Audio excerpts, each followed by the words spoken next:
Hay una palabra de 2 letras que puede salvarte años de tu vida y sin embargo la evitamos como si fuera veneno. No.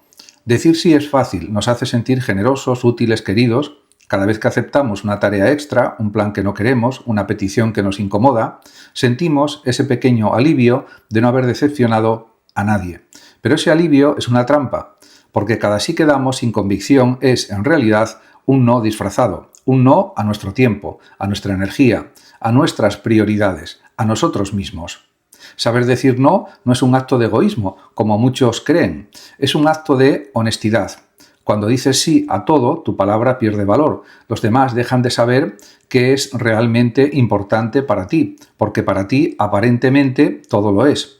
En cambio, cuando aprendes a decir no con claridad y respeto, tus síes empiezan a significar algo. La gente confía más en un sí que viene acompañado de la posibilidad real de un no. Esto es evidente. Además, cada no que pronuncias con convicción es en el fondo un sí a otra cosa. A tu descanso, a tu familia, a tu proyecto personal, a tu salud mental. La vida es un juego de recursos limitados. Tiempo, energía, atención, etc. Y cada vez que dices sí a algo, automáticamente le estás diciendo no a otra cosa, aunque no lo veas en el momento. La diferencia está en si esa elección es consciente o si simplemente te está arrastrando la corriente de las expectativas ajenas. Esto es importante tenerlo en cuenta. Muchas personas llegan a la mediana edad cargando un resentimiento silencioso, años dedicados a complacer, a evitar conflictos, a no incomodar, y un día se preguntan cómo llegaron ahí, por qué su vida se parece tan poco a lo que soñaban. La respuesta, casi siempre, tiene que ver con una acumulación de síes que nunca debieron serlo.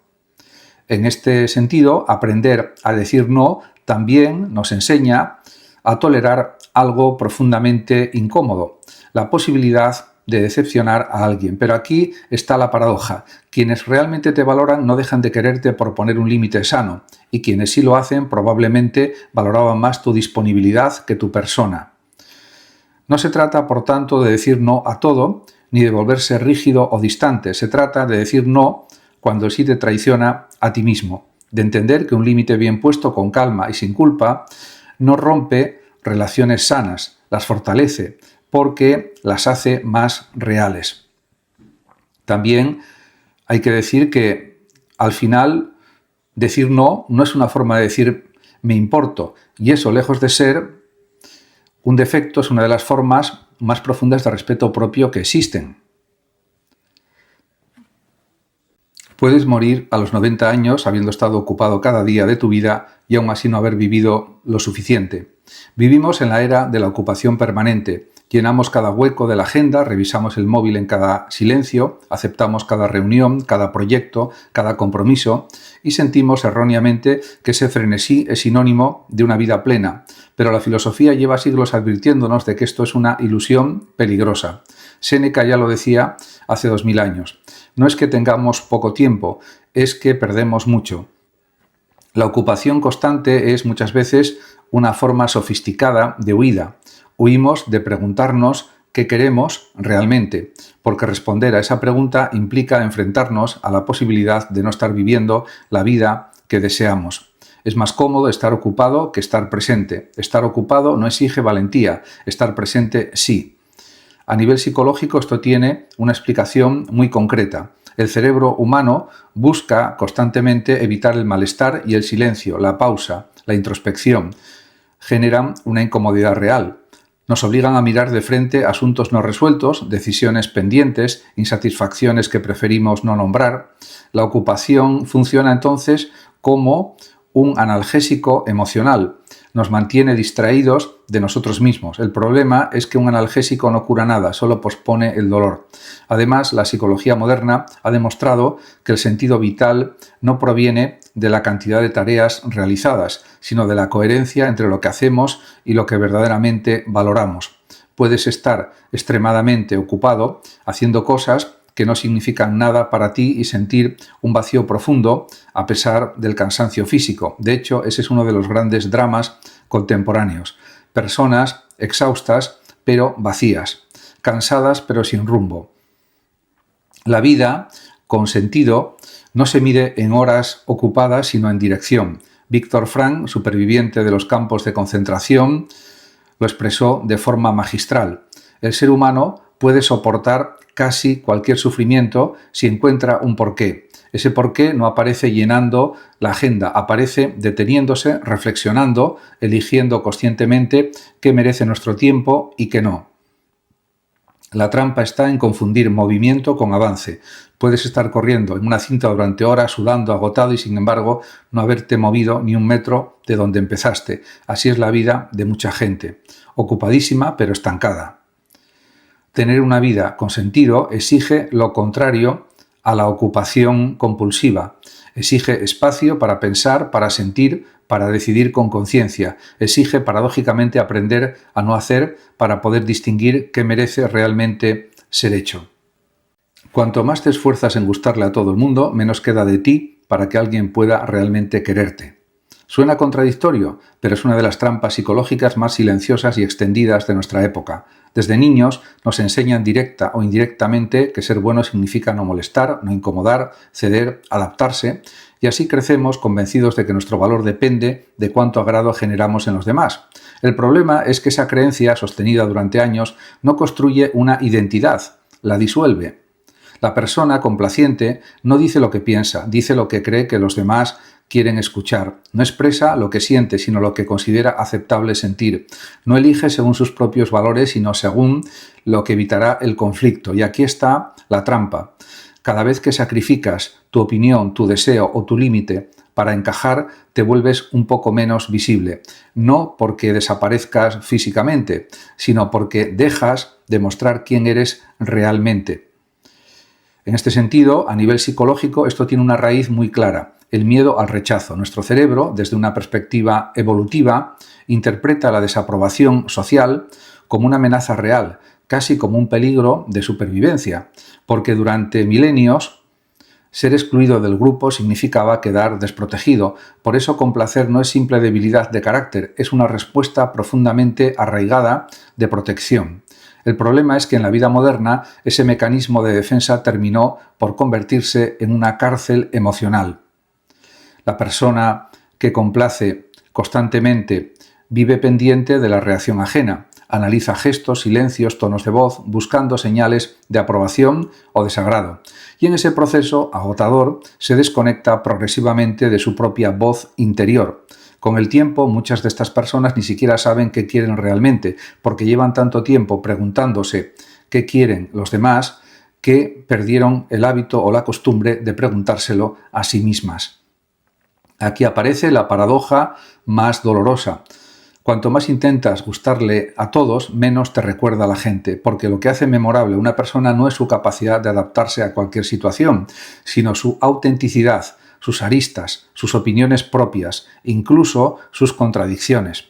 Nadie se enamora ni se hace amigo verdadero, ni admira profundamente a alguien que solo refleja lo que el otro quiere ver. Nos atrae lo genuino, no lo complaciente. Además, la complacencia constante genera un resentimiento silencioso.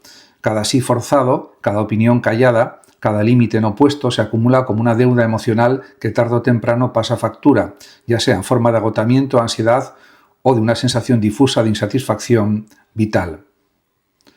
Se trata de recuperar la identidad propia. Apenas unos días después de que Ceuta viviera una de las mayores entradas irregulares de los últimos años, las redes sociales vuelven a encender las alarmas. Circulan decenas de mensajes que convocan un nuevo intento masivo de cruce para la noche del 15 de agosto. Según recogen varios medios de comunicación, desde finales de la semana pasada han comenzado a circular decenas de publicaciones que llaman a organizar un nuevo intento de acceso irregular a la ciudad autónoma de Ceuta durante la noche del 15 de agosto. Una convocatoria que ya está siendo seguida por numerosos usuarios.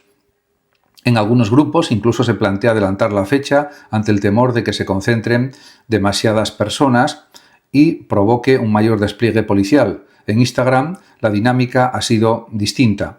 Numerosos perfiles personales han publicado fotografías con la fecha del 15 de agosto de 2026 superpuesta junto a etiquetas que remiten a Evnidek, la localidad marroquí desde donde suelen partir este tipo de convocatorias. El fenómeno no es nuevo.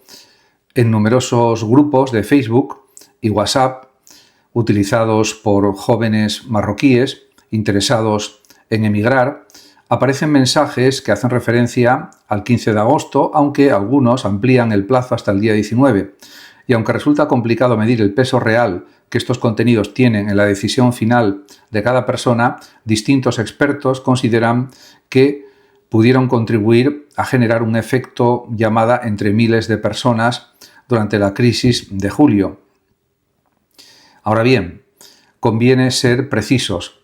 Por el momento no existe ninguna confirmación de que vaya a producirse una nueva avalancha migratoria el 15 de agosto, aunque las fuerzas y cuerpos de seguridad del Estado continúan monitorizando la actividad en redes sociales y analizando los mensajes que circulan desde hace varios días. De hecho, varias fuentes de seguridad consideran que la convocatoria tiene una credibilidad limitada y recuerdan que tanto España como Marruecos mantienen actualmente un despliegue muy superior al existente antes de la última crisis.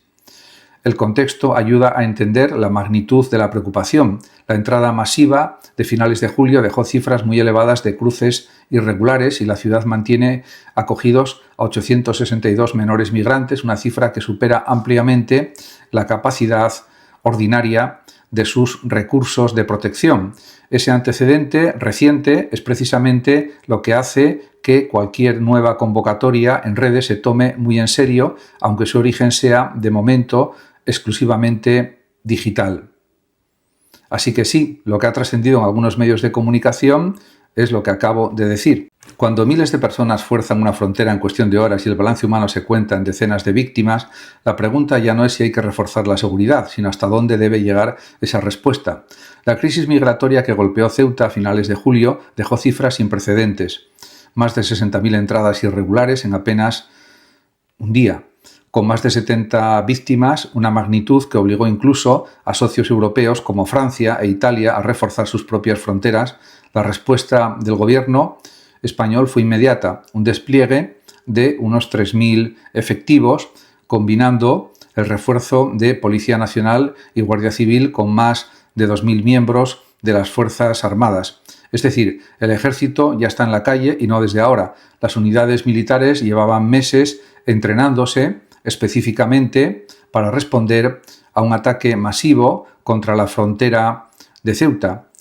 Y en este sentido hay que decir que en este contexto es donde han surgido voces, entre ellas comentaristas de televisión, defendiendo que ese despliegue debería mantenerse o incluso ampliarse de cara a una posible repetición el 15 de agosto. El argumento de fondo tiene cierta lógica operativa. Si ya se ha demostrado que las fuerzas de seguridad civiles pueden verse desbordadas por avalanchas de decenas de miles de personas coordinadas por redes sociales, reforzar con más efectivos policiales o militares actuaría como elemento disuasorio y de contención física, evitando que se repita una tragedia humanitaria como la de julio.